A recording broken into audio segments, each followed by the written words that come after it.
Bienvenidos mis hermanos, quiero invitarles a que abran sus Biblias en Segunda de Crónicas, capítulo 20, verso 1 al 30. Leamos juntos y luego nos devolvemos y vemos verso a verso qué es lo que nos quiere enseñar nuestro Padre Celestial. Dice la palabra: Pasadas estas cosas, aconteció que los hijos de Moab y de Amón, y con ellos otros de los amonitas, vinieron contra Josafat a la guerra. Y acudieron algunos y dieron aviso a Josafat diciendo: Contra ti viene una gran multitud del otro lado del mar y de Siria, y he aquí están en Hasezón Tamar, que es en Gadí. Entonces él tuvo temor, y Josafat humilló su rostro para consultar a Jehová, e hizo pregonar ayuno a todo Judá, y se reunieron los de Judá para pedir socorro a Jehová, y también de todas las ciudades de Judá vinieron a pedir ayuda a Jehová. Entonces Josafat se puso en pie en la asamblea de Judá y de Jerusalén en la casa de Jehová delante del atrio nuevo, y dijo: Jehová, Dios de nuestros padres, ¿no eres tú Dios en los cielos y tienes dominio sobre todos los reinos de las naciones? ¿No está en tu mano tal fuerza y poder que no hay quien te resista? Dios nuestro, ¿no echaste tú los moradores de esta tierra delante de tu pueblo Israel y la diste a la descendencia de Abraham, tu amigo, para siempre? Y ellos han habitado en ella y te han edificado en ella santuario a tu nombre, diciendo: Si mal viniere sobre nosotros, o espada de castigo, o pestilencia, o hambre, nos presentaremos delante de esta casa y delante de ti, porque tu nombre está en esta casa, y a causa de nuestras tribulaciones clamaremos a ti, y tú nos oirás y salvarás. Ahora pues, he aquí los hijos de Amón y de Moab y los del monte de Seir, a cuya tierra no quisiste que pasase Israel cuando venía de la tierra de Egipto, sino que se apartase de ellos y no los destruyese. He aquí ellos nos dan el pago viniendo a arrojarnos de la heredad que tú nos diste en posesión. Oh Dios nuestro, ¿no los juzgarás tú? Porque en nosotros no hay fuerza contra tan grande multitud que viene contra nosotros. No sabemos qué hacer, y a ti volvemos nuestros ojos. Y todo Judá estaba en pie delante de Jehová con sus niños y sus mujeres y sus hijos. Y estaba allí Jaasiel, hijo de Zacarías, hijo de Benaya, hijo de Jehiel, hijo de Matanías, levita de los hijos de Asaf, sobre el cual vino el Espíritu de Jehová en medio de la reunión. Y dijo: Oíd Judá todo, y vosotros moradores de Jerusalén, y tú, rey Josafat. Jehová os dice así: No temáis ni os amedrentéis delante de esta multitud tan grande, porque no es vuestra la guerra, sino de Dios. Mañana descenderéis contra ellos. He aquí que ellos subirán por la cuesta de Cis, y los hallaréis junto al arroyo antes del desierto de Jeruel. No habrá para que peleéis vosotros en este caso. Paraos, estad quietos, y ved la salvación de Jehová con vosotros, oh Judá y Jerusalén. No temáis ni desmayéis, salid mañana contra ellos, porque Jehová estará con vosotros. Entonces Josafat se inclinó rostro a tierra, y asimismo todo Judá y los moradores de Jerusalén se postraron delante de Jehová y adoraron a Jehová. Y se levantaron los levitas de los hijos de Coat y de los hijos de Coré para alabar a Jehová, el Dios de Israel, con fuerte y alta voz. Y cuando se levantaron por la mañana, salieron al desierto de Tecoa. Y mientras ellos salían, Josafat, estando en pie, dijo: Oídme, Judá y moradores de Jerusalén, creed en Jehová vuestro Dios y estaréis seguros. Creed a sus profetas y seréis prosperados. Y habido consejo con el pueblo, puso a algunos que cantasen y alabasen a Jehová, vestidos de ornamentos sagrados, mientras salía la gente armada, y que dijesen: Glorificad a Jehová, porque su misericordia es para siempre. Y cuando comenzaron a entonar cantos de alabanza, Jehová puso contra los hijos de Amón, de Moab y del monte de Seir las emboscadas de ellos mismos que venían contra Judá, y se mataron los unos a los otros. Porque los hijos de Amón y Moab se levantaron contra los del monte de Seir para matarlos y destruirlos. Y cuando hubieron acabado con los del monte de Seir, cada cual ayudó a la destrucción de su compañero. Y luego que vino Judá a la torre del desierto, miraron hacia la multitud, y he aquí yacían ellos en tierra muertos, pues ninguno había escapado. Viniendo entonces Josafat y su pueblo a despojarlos, hallaron entre los cadáveres muchas riquezas, así vestidos como alhajas preciosas, que tomaron para sí, tantos que no los podían llevar. 3 días estuvieron recogiendo el botín, porque era mucho. Y al cuarto día se juntaron en el valle de Beraca, porque allí bendijeron a Jehová, y por esto llamaron el nombre de aquel paraje el valle de Beraca hasta hoy. Beraca significa bendición. Y todo Judá y los de Jerusalén y Josafat a la cabeza de ellos volvieron para regresar a Jerusalén gozosos porque Jehová les había dado gozo librándolos de sus enemigos. Y vinieron a Jerusalén con salterios, arpas y trompetas a la casa de Jehová. Y el pavor de Dios cayó sobre todos los reinos de aquella tierra, cuando oyeron que Jehová había peleado contra los enemigos de Israel. Y el reino de Josafat tuvo paz, porque su Dios le dio paz por todas partes. Es maravillosa esta historia, este relato. Vamos a profundizar en el texto. He querido titular esta enseñanza Instrucción para una vida beraca. Instrucción para una vida beraca. He puesto este título porque he querido llamar su atención. Esa palabra beraca que está mencionada en el texto, en el versículo 26, se traduce en el original como bendición. La palabra beraca significa bendición. Para comenzar, quisiera usar como referencia una palabra que usamos como colombianos, muy parecido a beraca, y es berraca o berraco. Si ustedes buscan esa palabra en el diccionario, aparece con B pequeña y hace referencia a un semental de un cerdo, de un porcino, que se usa para tener crías. Pero el berraco o berraca, con doble R y con B alta en Colombia, es un término cultural que se refiere en el masculino a una persona fuerte, decidida, valiente. Cuando usamos esa palabra berraca, es un término también que usamos en nuestra cultura colombiana, que usamos para referirse a algo, a una situación difícil o una situación complicada. En estos días es fácil escuchar que la gente diga, uy, esta situación está muy berraca, o qué vida tan berraca la que he tenido que llevar hasta el día de hoy. Esa palabra no es una grosería, no es una vulgaridad, es un modismo desarrollado por la cultura. Contrario a la expresión de una situación difícil o complicada, Dios no quiere que vivamos una vida berraca.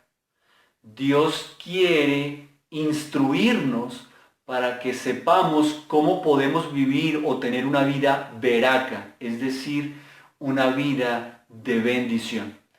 Lejos de Dios nunca va a haber bendición. Solamente bajo la cobertura de nuestro Señor podremos vivir una vida bendecida. Pero la obediencia y la adoración son requisitos fundamentales para que nosotros podamos vivir una vida beraca, es decir, una vida en bendición. Acompáñenme por favor entonces al texto. Es importante que pensemos en Josafat. Josafat en el capítulo 17 de Segunda de Crónicas, lo leo muy rápido, dice en el versículo 1 de Segunda de Crónicas 17 en adelante, reinó en su lugar Josafat, su hijo, el cual se hizo fuerte contra Israel, esto es cuando murió el rey Asa, puso ejércitos en todas las ciudades fortificadas de Judá y colocó gente de guarnición en tierra de Judá y asimismo en las ciudades de Efraín que su padre Asa había tomado. Ojo lo que dice. Y Jehová estuvo con Josafat porque anduvo en los primeros caminos de David su padre y no buscó a los Baales, sino que buscó al Dios de su padre y anduvo en sus mandamientos y no según las obras de Israel. Jehová, por tanto, confirmó el reino en su mano y todo Judá dio a Josafat presentes y tuvo riquezas y gloria en abundancia y se animó su corazón en los caminos de Jehová y quitó los lugares altos y las imágenes de acera de en medio de Judá. Así que el protagonista principal de este relato es Josafat. Él es rey, sucedió a su padre Asa. Pero la palabra resalta que él fue muy bendecido porque él tomó la decisión de ser fiel a Dios, de entregar su corazón a los caminos de Jehová, de andar en sus mandamientos y buscar a Dios. Aquí nos da unas claves fundamentales respecto a cómo obtener bendición. Si nosotros queremos ser bendecidos, tomando como referencia a Josafat, él no buscó adorar a nadie más sino a Dios, fue obediente a los mandamientos, no hizo las obras del mundo y se animó su corazón en los caminos de Jehová. Llegamos justamente al capítulo 20 para que entendamos quién es Josafat y podamos discernir lo que nos va a enseñar la palabra. Muchos cristianos se quejan permanentemente de las dificultades de la vida, expresando que la vida es muy difícil y que la carga impuesta por Dios es imposible de llevar. Dios nos ha expresado que es necesario llevar cargas, que el mundo está acompañado de aflicciones y que tendremos dificultades, pero Él ha acompañado esa claridad en cuanto a su mensaje de que además de las tribulaciones, Él estará con nosotros, Él nos acompañará y nos ha prometido que estará a nuestro lado para ayudarnos, para animarnos, no simplemente para solucionar las cosas, sino para acompañarnos y vernos crecer de acuerdo a sus propósitos. Dios nos ha prometido una vida de bendición, pero es necesario que entendamos correctamente la instrucción de Dios para obtener esa vida de bendición. La vida de bendición no significa tener una vida exenta de problemas, exenta de dificultades, exenta de adversidades, exenta de decepciones. Esa vida la vamos a tener, pero en el cielo. Aquí en la tierra seremos bendecidos, pero en medio de las aflicciones, en medio de los problemas y las dificultades. Así que lo que está pasando en el mundo no nos debe parecer extraño, ni raro, ni confuso. Dios siempre ha sido claro: en el mundo tendréis aflicciones, pero confiad en mí que yo he vencido el mundo. La manera en que nosotros demostramos a Dios que confiamos en Él es a través de la obediencia y de la adoración. Vamos a profundizarlo entonces en el texto. Quisiera hablarles de varias ideas. La primera la encontramos en el versículo 1 y 2. Versículo 1 y 2. Y es que los hijos de Dios no estamos exentos de dificultades.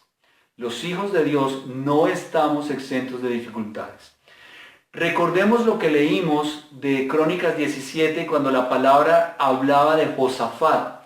El texto nos dice que tuvo riquezas, que tuvo gloria en gran abundancia, que él tuvo temor de Dios, su corazón se dejaba guiar por el consejo de Dios, que derribó los lugares de idolatría. Sin embargo, entendiendo que era un buen rey, era un buen hijo de Dios, vemos que la palabra nos dice en el versículo 1 y 2 que los hijos de Moab, los hijos de Amón y con ellos otros de los amonitas vinieron contra Josafat en guerra.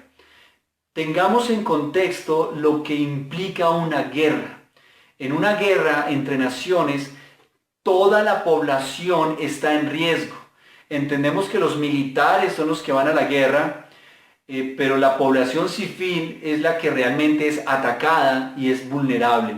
Así que imaginémonos para un rey lo que significa pensar en tener que enfrentar una guerra. Hay que pensar en temas económicos, en temas sociales, en temas de economía, en tema militar, por supuesto, en temas de estrategia. Es una logística impresionante lo que él tendría que empezar a disponer para enfrentar una guerra. Dice el verso 2 que acudieron a Josafat y le dieron aviso y le dicen: contra ti viene una gran multitud del otro lado del mar. Así que aquí vienen las dificultades. Viene una gran multitud a enfrentar al pueblo de Israel. Vienen a enfrentarse en una guerra. Un hijo de Dios, un rey sometido a la voluntad de Dios, tiene que enfrentarse a una gran situación de dificultad y de guerra. Así que, hermanos, entendamos que el hecho de que tú seas obediente a Dios, de que seas fiel a Dios, de que seas bendecido por Dios, de que practiques la espiritualidad, de que seas un hombre que realmente modela la vida espiritual y el carácter del Señor, eso no significa que no debas enfrentar situaciones difíciles en la vida.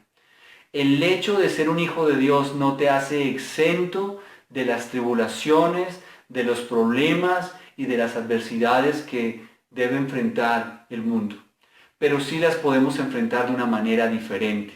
Así que recordemos que los hijos de Dios no están ni estamos exentos de las dificultades.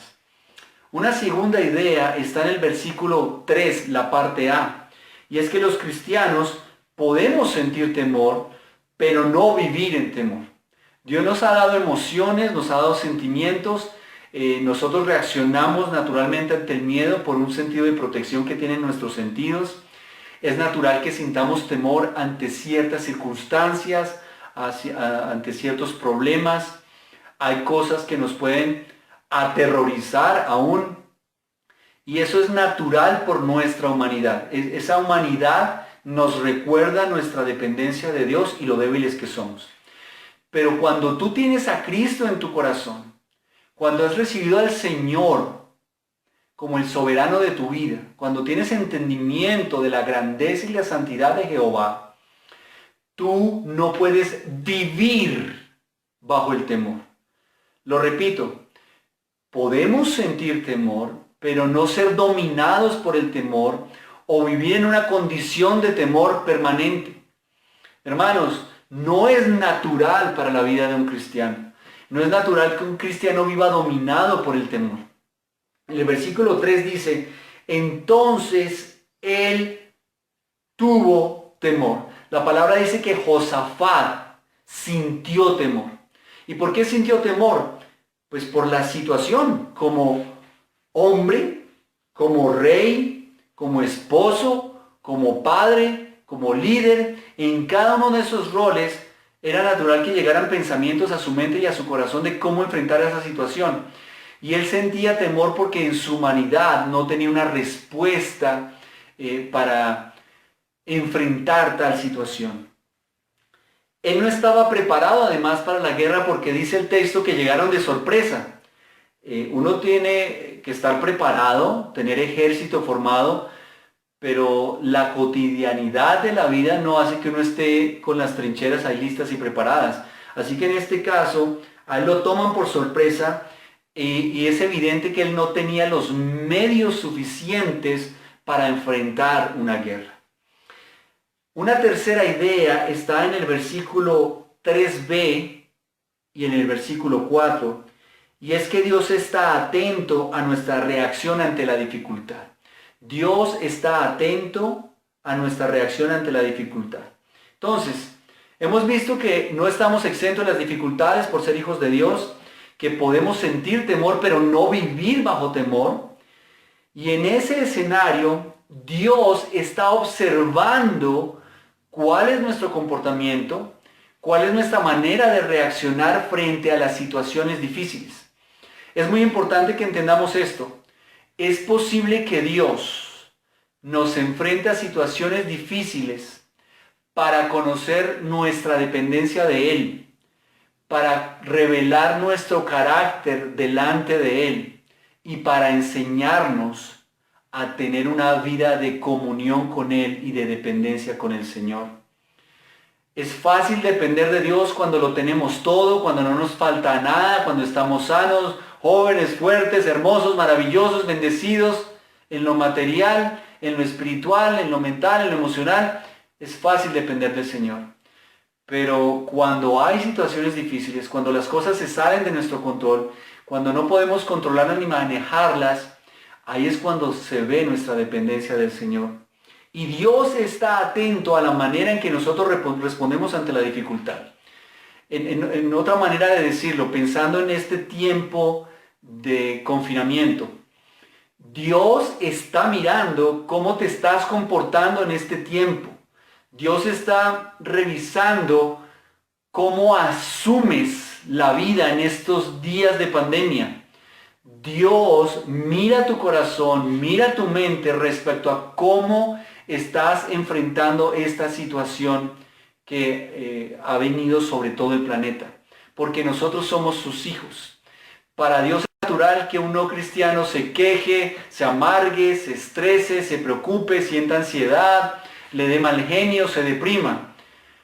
Pero un hijo de Dios es observado por el Padre para que el Padre vea cómo crece y cómo necesita ser formado en medio de la adversidad. Cuando vemos el versículo 3, dice en la parte B, y Josafat humilló su rostro para consultar a Jehová e hizo pregonar ayuno a todo Judá, y se reunieron los de Judá para pedir socorro a Jehová, y también de todas las ciudades de Judá vinieron a pedir ayuda a Jehová. Entonces, la respuesta del rey no fue reunirse con sus generales, reunirse con sus ministros, hacer una estrategia de guerra, de cómo cerrar las fronteras, de cómo preparar las armas, de cómo reclutar más personas de la población civil para tener un ejército más grande. La respuesta no fue organizarse en sus fuerzas, ni pedir ayuda de hombres buscando alianzas con otras naciones. La respuesta de Josafat ante el temor que sintió fue consultar a Dios y ofrecer sacrificio a Dios en ayuno. La respuesta natural del temor que pueda sentir un cristiano es la humillación en oración y clamor delante de nuestro Padre Celestial. Nosotros no tenemos que salir primero a comprar antibacterial y tapabocas. Lo primero que tenemos que hacer es postrarnos delante del Señor a orar. Lo primero que tiene que hacer un cristiano no es salir al supermercado a comprar rollos y rollos de papel higiénico. Es buscar de Dios en oración. Josafat, dice la palabra, y esa palabra es clave, se humilló.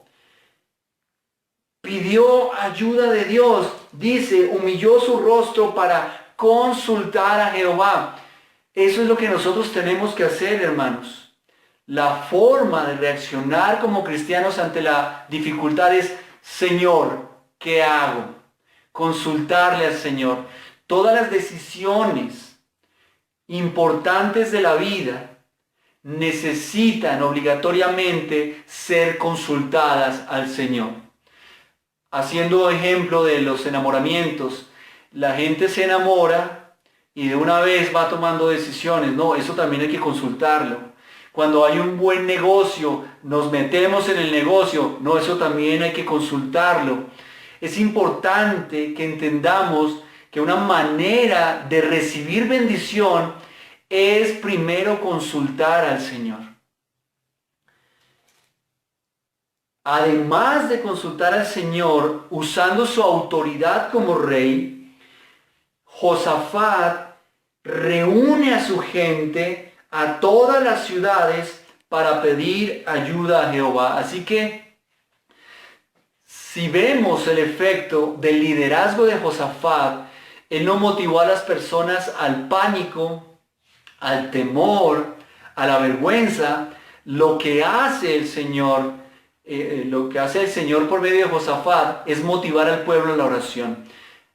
Es una reiteración de cuál debe ser nuestra reacción ante la dificultad.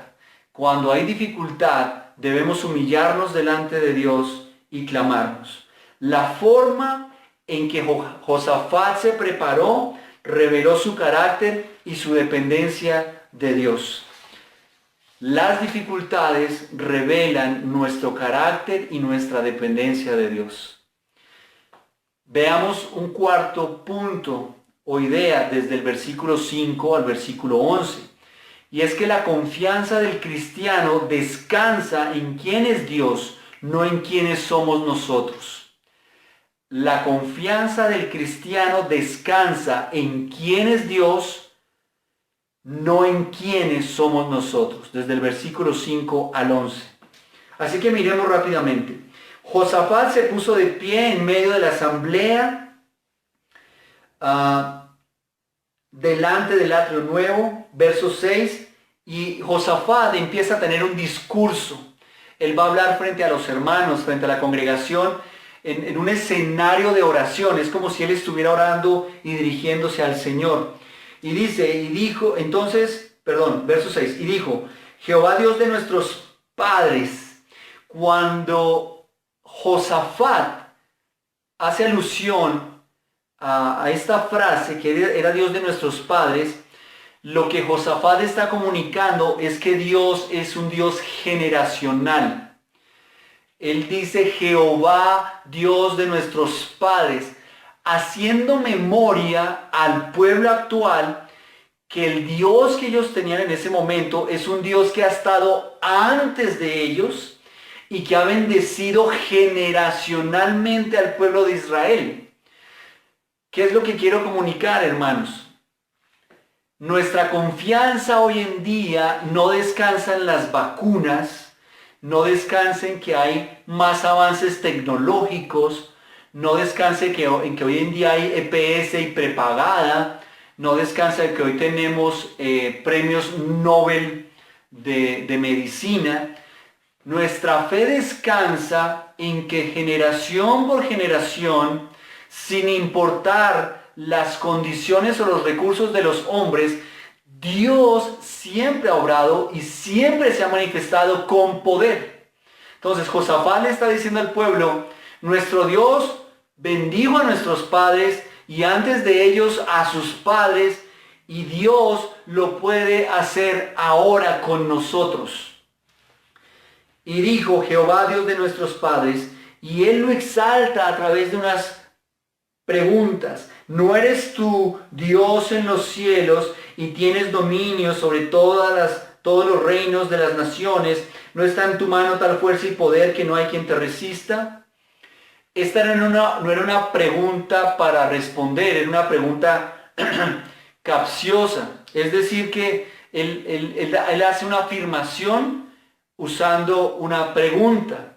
Lo que Josafat le está diciendo a la asamblea es, tenemos un Dios que domina sobre todo, un Dios que tiene poder, un Dios que tiene fuerza, un Dios que nadie le resiste.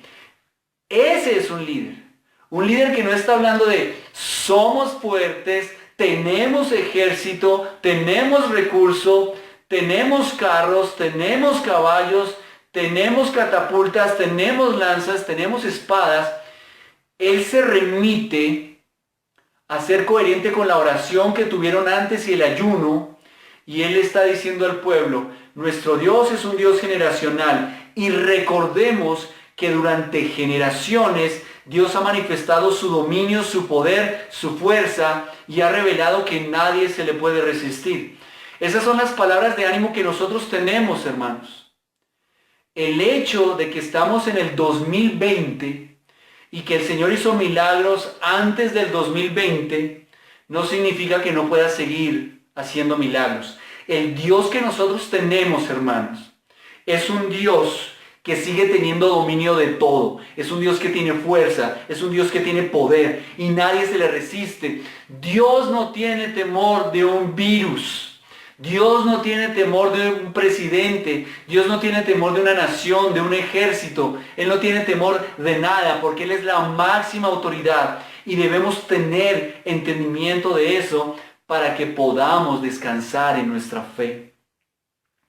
En el versículo 7 dice, Dios nuestro, ¿no echaste tú los moradores de esta tierra delante de tu pueblo y la diste a la descendencia de Abraham, tu amigo, para siempre? Aquí Josafat está haciendo uso del recordatorio de que hubo un pacto con el pueblo de Israel por medio de Abraham. Así que él le está diciendo a su gente, por medio de una oración, recuerden que nosotros hacemos parte de un pacto y Dios no puede quebrantar sus pactos. De la misma manera, hermanos, hay unas promesas para nosotros. Y el hecho de que estemos en confinamiento El hecho de que la situación esté difícil no significa que Dios ha quebrantado su pacto o se olvidó de su pacto. Dios es un Dios de pacto y Él es fiel a sus pactos por amor de sí mismo, y nosotros nos somos bendecidos a través de sus pactos. Así que en la oración Él se está respaldando en el pacto de Dios con su pueblo para motivar a su gente y para clamar delante de Dios. En el verso 8 hace referencia al templo, diciendo, Señor, aquí está el templo en este pueblo. Y en el verso 9, Él revela que Dios nos acompaña en medio de toda circunstancia. El verso 9 dice, si mal viniere sobre nosotros, espada de castigo, o pestilencia, o hambre, nos presentaremos delante de esta casa y delante de ti a causa de nuestras tribulaciones. Hermanos, Dios nos acompaña en cualquier circunstancia. Si hay desempleo, si hay carencia, si hay enfermedad, si hay dificultades, si hay pestilencia, si hay hambre, si hay virus, si hay confinamiento, si hay pandemia, Dios está con nosotros. Dios nos acompaña en toda circunstancia, en cualquier circunstancia. Y dice el verso 9, y en medio de esas dificultades, nosotros clamaremos a ti y tú nos oirás y nos salvarás. Nuestra responsabilidad en medio de las dificultades no es poner nuestra confianza en nosotros, en nuestras herramientas, en nuestros recursos, en nuestra fuerza, en nuestro intelecto. Nosotros debemos clamar al Señor. Él oirá y Él nos salvará. La confianza del cristiano no descansa en quienes somos ni en nuestros recursos. Nuestra confianza descansa en quién es Dios. El verso 10 dice, ahora pues aquí los hijos de Amón y de Moab y los del monte de Seir, a cuya tierra no quisiste ir, que pasase Israel cuando venía de la tierra de Egipto, sino que se apartase de ellos y no los destruyese. El Señor había dicho en Deuteronomio 2, 4:19, que el pueblo de Israel perdonara la vida de estos que ahora venían a invadirles. Es decir, que había una historia de misericordia de parte de Dios para con ese pueblo. Y Josafat está haciendo una referencia que, oiga, les perdonamos en el pasado y ahora ellos vienen a atacarnos. Dice por eso el 11, he aquí ellos nos dan el pago viniendo a arrojarnos de la heredad que tú nos diste en posesión. Porque es importante entender que no podemos confiar en el hombre. El hombre nos traiciona. No podemos confiar en el hombre. En la medida que nosotros ponemos nuestra confianza en el hombre, más rápidamente seremos decepcionados. Si ponemos nuestra confianza en Dios, nunca habrá decepción en nuestro corazón. Si ponemos nuestra confianza en quienes somos, en los hombres seremos decepcionados. Si ponemos nuestra confianza en Dios, jamás será decepcionado nuestro corazón. Hermanos, es tan peligrosa poner la confianza en los hombres que hasta los hombres cristianos no somos de fiar. Nosotros hablamos de la gente cristiana como si fuera perfecta y les exigimos perfección y criticamos al cristiano cuando falla, pero esa es una mala doctrina. El cristiano sigue luchando contra el pecado, sigue luchando con esa naturaleza caída. El Espíritu Santo lo redarguye, la palabra obra en él, pero estamos en un proceso de santificación. Esto significa que si pones tu confianza en un cristiano, también serás decepcionado. Por eso nuestra confianza debe descansar solamente en Dios, porque Dios no comparte su gloria. Él es el único que debe ser exaltado y glorificado. Veamos una quinta idea del verso 12 al verso 17, y es que debemos obedecer las instrucciones de Dios para vencer las adversidades.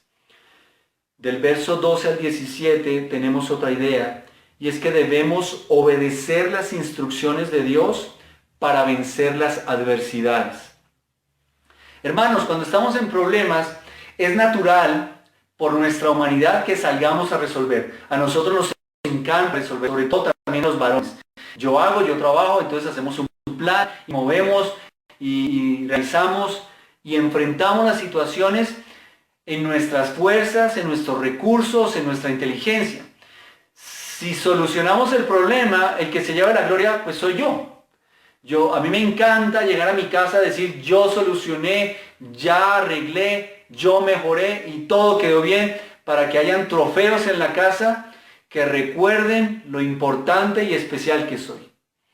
Pero en la vida cristiana, cuando vienen las adversidades, debemos consultar a Dios, buscar instrucción a Dios y obedecer a Dios. Esto revela dependencia. Nosotros dependemos de Dios, no nos mandamos solos. Claro, Él nos ha dado inteligencia, ha compartido su sabiduría con nosotros, pero debemos buscar consejo de Dios. En el versículo 12, miren lo bonito del corazón de Josafat. Él es un rey, era un hombre de carácter, era un hombre bendecido, era un hombre importante. Yo no me imagino, estando en una posición de rey, pararse ahí todo frágil, con temor.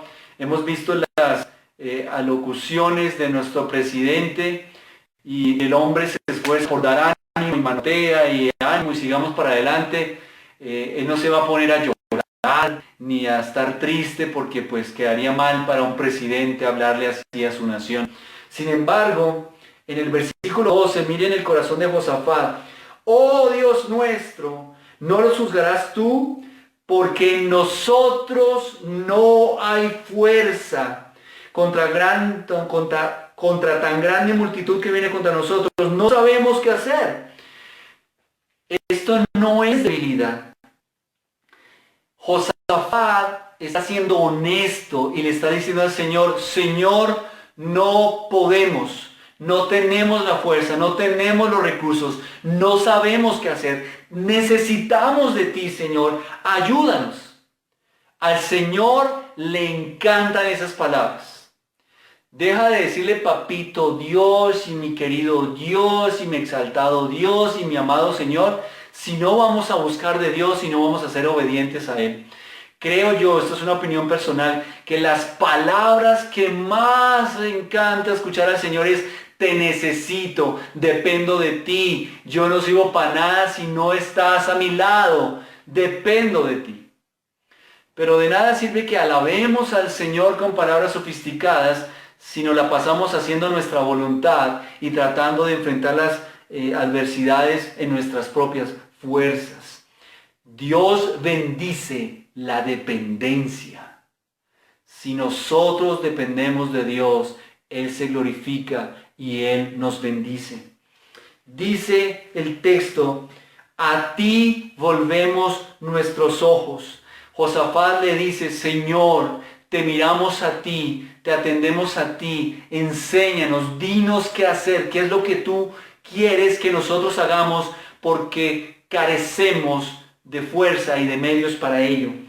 El versículo 13 dice, y todo Judá estaba en pie delante de Jehová con sus niños y sus mujeres y sus hijos. Así que estaban en una situación vulnerable, porque había niños, había mujeres con sus hijos, y en una guerra ellos son los que llevan la peor parte.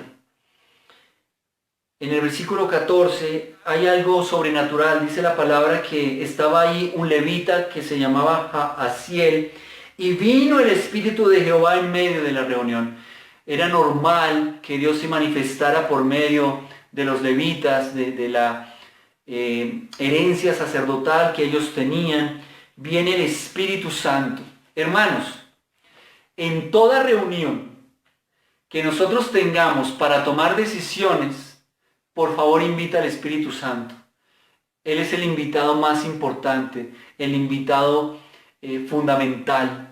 Sería maravilloso ver una locución de nuestro presidente que comenzara con una oración. Yo creo que eso sería un sueño para nosotros, ver una locución presidencial donde un presidente temeroso de Dios, creyente, tuviera el valor de decir, querido pueblo colombiano, estamos en una situación en la cual dependemos solamente de la sabiduría y el control de Dios. Claro, eso suena muy bonito, pero quiero decírtelo, tú lo puedes hacer en tu propio hogar. No anheles solamente que pase eso allá arriba en las autoridades si tú no lo haces en tu propia casa. En tu casa el invitado, el reconocido, debe ser siempre el Espíritu Santo. Si nosotros no invitamos al Espíritu Santo a nuestra toma de decisiones, no va a haber instrucción de Dios para la toma de decisiones. Cuando el Espíritu Santo no está con nosotros, yo tomo decisiones solo y obedezco mis propias instrucciones. Cuando invito al Espíritu Santo, hay instrucción divina la cual puedo obedecer. Cuando el Espíritu Santo se manifiesta, miren lo que pasa. En el versículo 15 dice: y dijo, oíd Judá todo y vosotros moradores de Jerusalén, y tú, rey Josafat, Jehová os dice, no temáis ni os amedrentéis delante de esta multitud tan grande, porque no es vuestra la guerra, sino de Dios. Dios les dice, no temáis, no amedrentéis. Amedrentéis es la acción de retroceder ante el miedo. Entonces es una reiteración de no tener temor. Dios les está diciendo, no es vuestra guerra, es la guerra de Dios. Como es de Él, a Él hay que atender. Debemos decidir si la peleamos en nuestras fuerzas o que Dios vaya delante de nosotros. Hermanos, yo no sé cuántos me están escuchando que sean científicos, que vayan a inventarse una vacuna contra el COVID, pero es evidente que nosotros no tenemos nada que hacer en esta guerra contra el COVID. Realmente tú no estás haciendo mucho tapándote la boca o estando encerrado en la casa, porque estás encerrado en la casa. Si estuvieras saliendo a la calle, no sé, a esparcir la vacuna, pues uno dice, estoy combatiendo el COVID. Lo que quiero ilustrar es que hay guerras que dependen solamente de Dios. Y Dios lo único que quiere ver en esas guerras es que tú reconozcas que son de Dios y no tuyas. Muchas de las guerras que nosotros vivimos hoy en día no son nuestras, son de Dios. Y nosotros quitamos a Dios y le decimos, yo la voy a pelear. Hermanos, no es de cobardes ir a la guerra atrás del Señor. Dios es el Rey, Él no tiene temor de nada y nosotros debemos ir atrás. Cuando hay tribulaciones, cuando hay dificultades, no vayas solo, ve con el Señor. No tengas miedo, no tengas temor, no te dejes dominar por esas emociones, porque tú tienes a un Dios que tiene dominio de todo, que tiene poder, que tiene fuerza y que nadie le resiste. Un Dios generacional, un Dios que respalda y cumple sus pactos, un Dios que oye nuestro clamor y nos salva, y un Dios que no nos traiciona. Dice la palabra, no es vuestra guerra, es mía. Hermanos, hay guerras. Podemos luchar, solo con Cristo podemos afrontarlas. La lucha contra el pecado, contra la naturaleza, contra nuestros deseos, no la podemos hacer solos, hermanos. ¿Cuántas veces nosotros decimos, ya dejo el trago, y a la semana están tomando otra vez? ¿Cuántas veces hemos sucumbido ante los deseos de nuestra carne porque queremos enfrentar esos problemas solos? Caímos por la carne y queremos luchar con la carne. Eso no tiene lógica. Necesitamos luchar cogidos de la mano del Señor. Sin el Señor no tendremos victoria, porque hay guerras que solamente dependen de la presencia del Señor. Dios da las instrucciones en el verso 16, dice, mañana descenderéis contra ellos y hay aquellos subirán. Así que el Señor les dice, nos fuimos para la guerra. Él da una instrucción. Si Dios da la instrucción, hay que seguirla. Así no concuerden con nuestra lógica. Miren que Josafat está diciendo, no tenemos la fuerza, no sabemos qué hacer, y el Señor les dice, vayan a la guerra. Pues queda uno como loco, como que, ok, te dije que no tengo fuerza, ¿verdad? Te dije que no sé qué hacer, ¿verdad? Por estos días, hermanos, estoy con el deseo de comprar algo. No tengo muchos recursos para eso. Entonces vienen esos pensamientos de, Señor, bueno, no tengo la plata y estamos en cuarentena, entonces ¿cómo hacemos esa vuelta? Y como que el Señor diga, vaya y compre. Entonces uno que dice, Señor, quiero recordarte que te dije que no tengo. Así somos nosotros. Dios sabe cosas que tú no sabes, necesitas es confiar en Él, y aquí está diciendo, aunque suene loco, aunque suene raro, ve. Y en el 17 da una promesa de victoria, y miren lo interesante, van para la guerra, pero miren lo que dice el verso 17, no habrá para que peleéis vosotros en este caso, paraos, estad quietos, y ved la salvación de Jehová con vosotros, oh Judá y Jerusalén. No temáis ni desmayéis, salid mañana contra ellos, porque Jehová estará con vosotros. Dios les dice, vayan a la guerra, no temas, no tengas temor, yo estoy contigo. Quiero que te pares y estés quieto y veas qué voy a hacer. Hermanos, no hay nada más lindo y especial que uno ver la gloria de Dios y que nosotros no tuvimos que hacer nada. A Dios le encanta eso. Pero nosotros siempre buscamos nuestra gloria. Yo hago y hago y hago y me muevo y... No, Dios dice estar quietos. Creo que tiene que ver mucho con este tiempo que estamos viviendo. Yo me imagino, porque lo he sentido también como humano, la ansiedad que sientes allá en la casa de, bueno, ¿y qué? Estar quietos. Y después de 3 minutos de estar quietos ya uno está desesperado. No, yo tengo que hacer algo. Y estoy muy seguro que muchos de nosotros, estando quietos en casa, Dios ha traído la bendición. Mire, hay situaciones en la vida que Dios trae a nuestra vida simplemente para que veamos la gloria de Dios. Quédate quieto, busca de Dios, confía en el Señor y verás su gloria. Y cuando Dios se glorifica a sí mismo, tú recibes bendición de una manera natural. Renuncia a tu gloria, dale la gloria al Señor para que haya bendición. Debemos obedecer las instrucciones de Dios para vencer las adversidades. Y si hay adversidades donde Dios te dice, quiero que estés quieto, mantente quieto y simplemente mira lo que Dios va a hacer. Aquí les dice, no hagan nada. ¿Van a la guerra y la orden es estar quietos? Sí, así es Dios.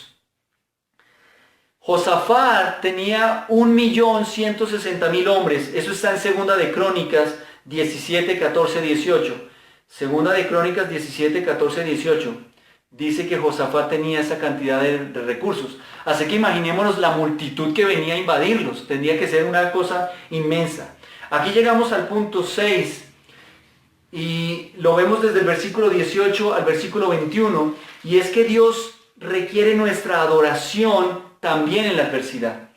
Dios requiere nuestra adoración también en la adversidad. Miren que en el versículo 2, 18, después de que Dios le da la orden, dice, Josafat se inclinó rostro a tierra y asimismo toda Judá y los moradores de Jerusalén se postraron delante de Jehová y adoraron a Jehová.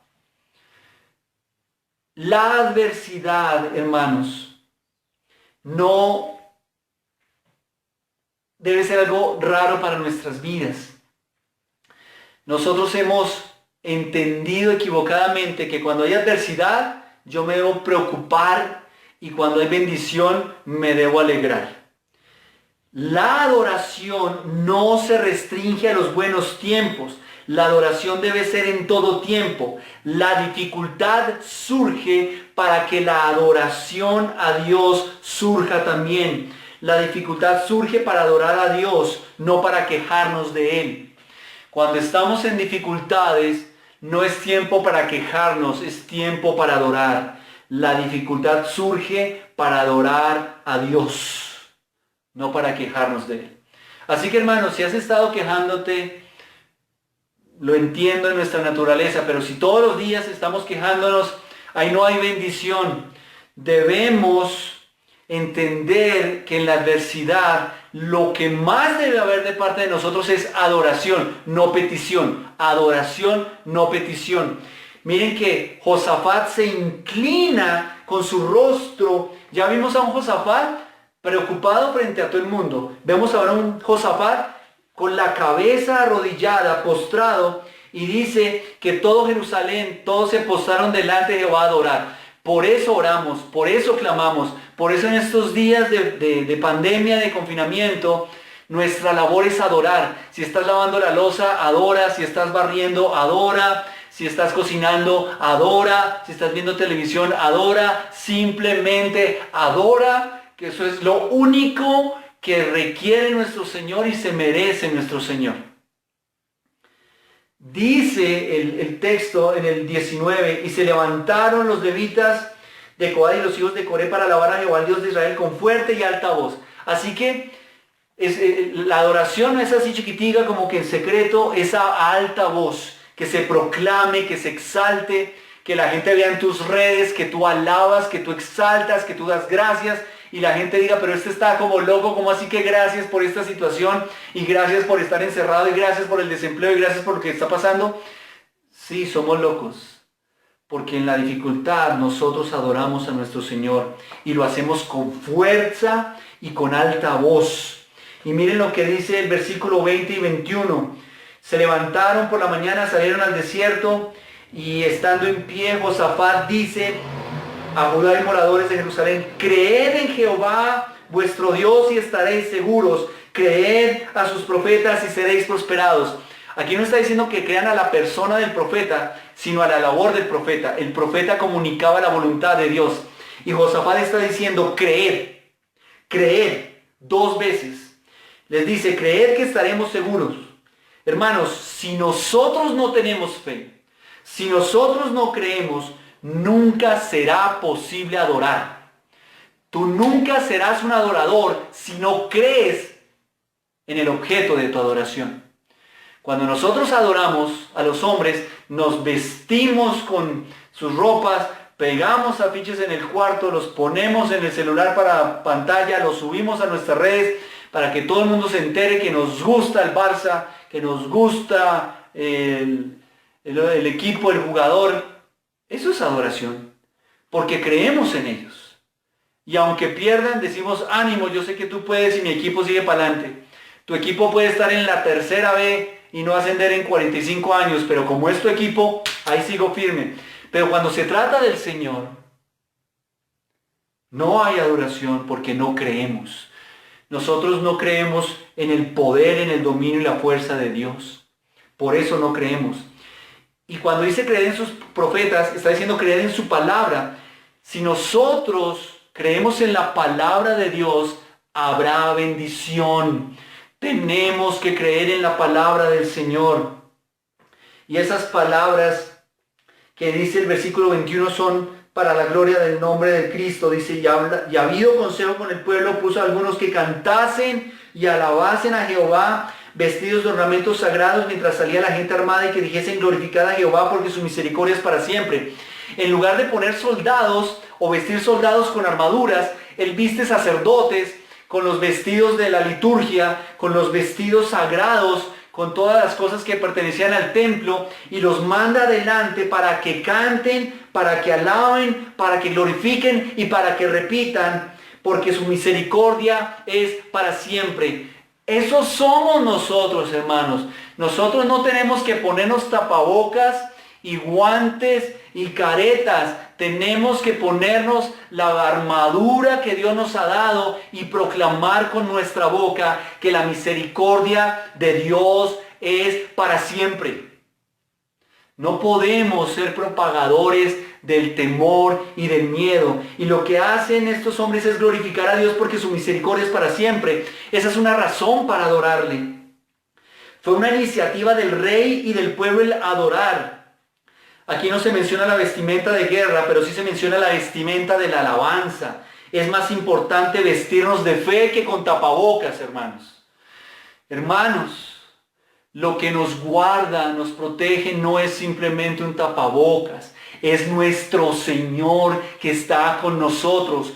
Ponte el tapabocas, pero vístete de fe, que esa realmente es nuestra vestimenta y es lo que el Señor nos ha dado. Lávate las manos con antibacterial, pero sobre todo lava tu mente y tu corazón con la palabra de Dios para que estés protegido ante el temor. Adelante de los soldados iban cantores, lo cual revelaba la dependencia de Dios. El pueblo alaba y Dios libera. El pueblo alaba y Dios libera. Así que alaba y vendrá la liberación y la bendición, hermanos. Ya vamos a terminar. Discúlpenme que me pasé un poquito por la emoción que me produce la palabra. Del verso 22 al verso 24 tenemos otra idea más, y es que Dios se glorifica en el método y en el resultado. Dios se glorifica en el método y en el resultado, verso 22 al 24. Y cuando comenzaron a entonar, dice el verso 22, cantos de alabanza, Jehová puso contra los hijos de Amón, de Moab y del monte de Seir las emboscadas de ellos mismos que venían contra Judá y se mataron los unos a los otros. Esto es muy loco. Venían tres grupos a atacar a Israel y terminan ellos atacándose entre ellos y se matan todos entre todos. Lo que quiero resaltar es que Dios confundió a los enemigos en el momento que ellos empezaron a entonar cantos de alabanza. Yo no sé cuánto tiempo hemos dedicado de esta cuarentena a cantar cánticos de alabanza, a glorificar al Señor. Nuevamente entendemos que Dios se glorifica. El método de Dios fue: estén quietos, no peleen. Lo que hace el pueblo es alabar, y cuando el pueblo alaba, Dios actúa. Cuando nosotros alabamos, Dios actúa. Se emboscaron ellos mismos, cada uno se destruyó a sí mismo, todos murieron, ninguno se escapó. Dice el verso 23, terminando, cada cual ayudó a la destrucción de su compañero. Verso 24 al final dice, ninguno había escapado. El pueblo de Israel no peleó, no derramó una sola gota de sudor, ni una sola gota de sangre, no usó ninguna arma, ninguna armadura, no hubo necesidad de hacer fuerza física. Todo fue una batalla ganada por el Señor. Él peleó, Él se encargó de destruir a los enemigos, y lo único que hizo el pueblo fue obedecer las instrucciones y alabar y glorificar al nombre del Señor. Así que como ellos no tuvieron que hacer nada, el método que usó el Señor fue para su gloria. Y el resultado también es para su gloria. Así que deja que Dios establezca el método y confía en el resultado. Porque si Dios establece el método, el resultado será para su gloria. Así que habrá bendición natural para cada uno de nosotros. Deja de establecer métodos y querer controlar el resultado. Déjale el control al Señor para que Él se glorifique. Dios solo quiere que confiemos en Él y obedezcamos para que no le robemos la gloria. Tenemos un deseo permanente interno de tomar el control para sentirnos orgullosos de nosotros mismos. Déjale el control al Señor. Cuando Dios quiera saldremos del confinamiento, y cuando Dios quiera nos congregaremos, y cuando Dios quiera recuperaremos el empleo, y cuando Dios quiera nos sanaremos, y cuando Dios quiera. Finalmente, del verso 25 al 30, vemos que Dios bendice la obediencia. Dios bendice la obediencia. Dice la palabra que Josafat va con su pueblo a mirar los cadáveres de los enemigos. Y a mí me llama la atención esto, porque si yo voy a la guerra, yo no llevaría riquezas, ni vestidos, ni alhajas preciosas, pues voy para la guerra, ¿cierto? Uno pensaría que cuando van a mirar el botín, lo que van a encontrar son armas y cuchillos y espadas, porque vienen para la guerra. Es tan loco esto, pero tan entendible desde la postura divina. En medio de una guerra, el pueblo de Dios baja a revisar, a tomar el botín, y lo que encuentra es riqueza. Y es tanta la riqueza que se demoran 3 días recogiendo el botín. Esto es absurdo realmente. Pero hermano, si quieres ser bendecido, obedezca, alabe, adore y confíe. Dios no quiere bendecirte poco, Dios quiere bendecirte mucho. Dios quiere bendecirte mucho. Lo repito, si quieres ser bendecido, obedezca, alabe, adore y confíe.